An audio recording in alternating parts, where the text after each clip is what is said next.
یعلم ما بین ایدیہم وما خلفہم، وہ جانتا ہے جو ان کے سامنے ہے اور جو ان کے پیچھے ہے۔ بس ہمارا خدا عالم الغیب ہے، اس لیے اسے ایسے لوگ جو کھلے گناہوں میں پڑے ہوئے ہیں ان کے بارے میں تو نہ یہاں شفاعت کا اذن ہوتا ہے نہ اگلے جہان میں ہوگا۔ یہی قرآن کریم سے پتہ چلتا ہے۔ پھر اللہ تعالیٰ اپنے علم کی وسعتوں کی طرف توجہ دلاتے ہوئے فرماتا ہے کہ ولا یحیطون بشیء من علمہ الا بما شاء۔ اس میں واضح طور پر اللہ تعالیٰ نے فرمایا کہ میرے علم کا احاطہ کوئی نہیں کر سکتا، حتیٰ کہ حضرت صلی اللہ علیہ وسلم نے بھی، جو خدا تعالیٰ کے محبوب ترین ہیں، اور آپ کے بارے میں مومنوں کو حکم ہے کہ اگر تم خدا تعالیٰ کی محبت چاہتے ہو تو اب اس میرے محبوب صلی اللہ علیہ وسلم کی پیروی کرو، جن کو تمام علموں سے اللہ تعالیٰ نے بھر دیا تھا۔ اس وقت آئندہ زمانوں کی بھی خبریں جو قرآن کریم نے دیں وہ آپ کے ذریعے سے آئیں، اور ان کا ادراک بھی حضرت صلی اللہ علیہ وسلم کو عطا فرمایا۔ بعض باتیں ایسی ہیں جو اس زمانے میں صحابہ سمجھ نہیں سکتے تھے، لیکن حضرت صلی اللہ علیہ وسلم ان کا بھی ادراک رکھتے تھے۔ لیکن فرمایا، اللہ تعالیٰ فرماتا ہے کہ یہ مکمل علم نہیں ہے، بلکہ میرے علم کی وسعتوں کو کوئی بھی نہیں پہنچ سکتا۔ اسی طرح اللہ تعالیٰ تلاش کرنے والوں کو، چاہے روحانی مدارج اور علوم کی تلاش میں کوئی ہو یا دنیاوی علوم کی تلاش میں کوئی ہو، نئے راستے دکھاتا ہے، نئی منزلیں دکھاتا ہے، اور جب وہاں انسان پہنچتا ہے تو پھر مزید راستے نظر آتے ہیں۔ سائنس کی ترقی بھی اس بات کی دلیل ہے کہ خدا تعالیٰ نئے سے نئے راستے ان جستجو کرنے والوں کو دکھاتا ہے، اور کائنات کی وسعتوں کا تو شمار ہی نہیں ہے۔ اسی طرح روحانی مدارج ہیں، اور اس کے لامحدود ہے اللہ تعالیٰ کا علم، جس کا کوئی احاطہ نہیں کر سکتا۔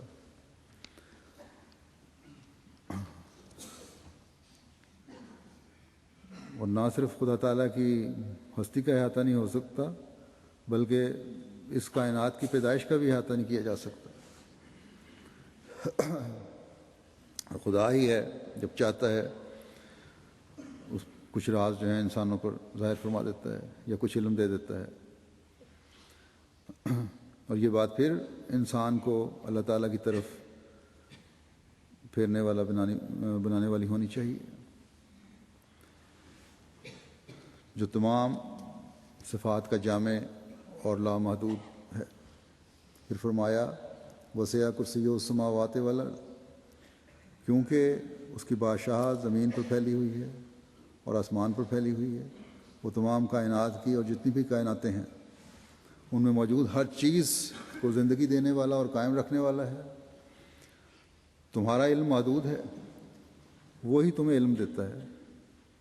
جس حد تک استعدادوں نے ترقی کی ہے یا کوشش کی ہے اس حد تک علم دیتا ہے، لیکن یہ علم بھی صرف اس حد تک ہے جس حد تک خدا تعالیٰ چاہتا ہے۔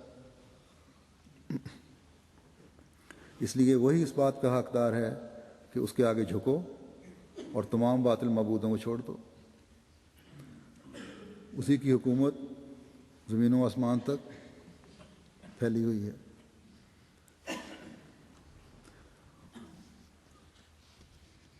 اور نہ صرف پھیلی ہوئی ہے بلکہ اس نے اس کی حفاظت بھی اپنے ذمہ لی ہوئی ہے، اور اس سے وہ تھکتا بھی نہیں، ہر چیز پر اس کی نظر ہے۔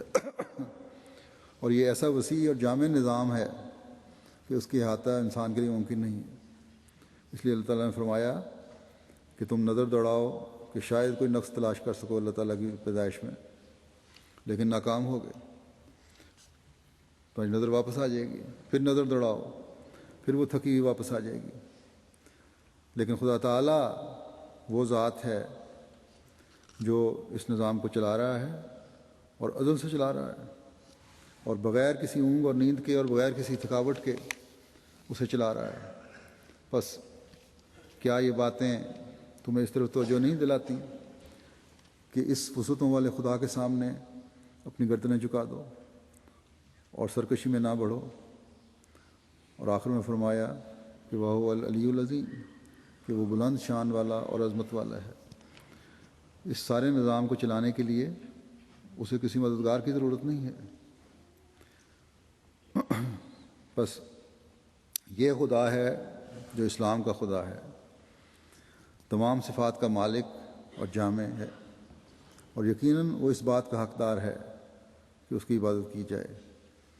اللہ تعالی ہمیں وہ فہم و ادراک عطا فرمائے جس سے ہم اپنے اللہ کی پہچان کرتے ہوئے ہمیشہ اس کے سامنے جھکے رہنے والے، اس کی عبادت کرنے والے رہیں، اور اسے تمام صفات کا جامع سمجھتے ہوئے اس کی صفات کے کمال سے فیض اٹھانے والے بنے رہیں۔ اس وقت میں بعد میں جمعے کے بعد نماز کے جنازے بھی پڑھاؤں گا، اور یہ افسوسناک کچھ خبریں ہیں۔ پہلا جنازہ جو ہے ہوگا وہ تو مکرم میاں لائق احمد طارق صاحب ابن مکرم یعقوب احمد صاحب فیصل آباد کا ہے، جن کو 28 مئی کو شرپسندوں نے اپنی دکان سے گھر آتے ہوئے شہید کر دیا تھا۔ انا للہ و انا الیہ راجعون۔ ان کے ماتھے اور پیٹ پر گولیاں لگیں، رات کو ہسپتال میں لے کے گئے لیکن بہرحال جانبر نہیں ہو سکے اور شہادت کا رتبہ پایا۔ ان کی عمر 54 سال تھی۔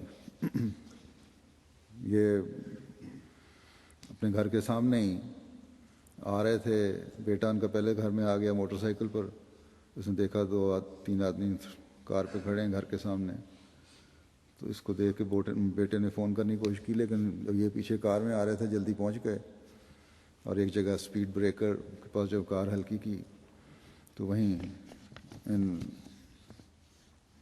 بدبختوں نے فائر کیا، جو ماتھے پہ گولی لگی، اور پھر قریب جا کے اور فائر کیے۔ تو بہرحال اللہ تعالیٰ شہید کے درجات بلند فرمائے، اور ان کے لواحقین کو بھی صبر جمیل عطا فرمائے۔ آپ موسی تھے، اور آپ کے والد کے پردادا بھی حضرت فضل اللہ صاحب حضرت مسیح علیہ السلام کے صحابی تھے، جماعت کی خدمات کرتے تھے، مختلف عہدوں پر خدمات کا موقع ملا، بڑے محبت کرنے والے تھے۔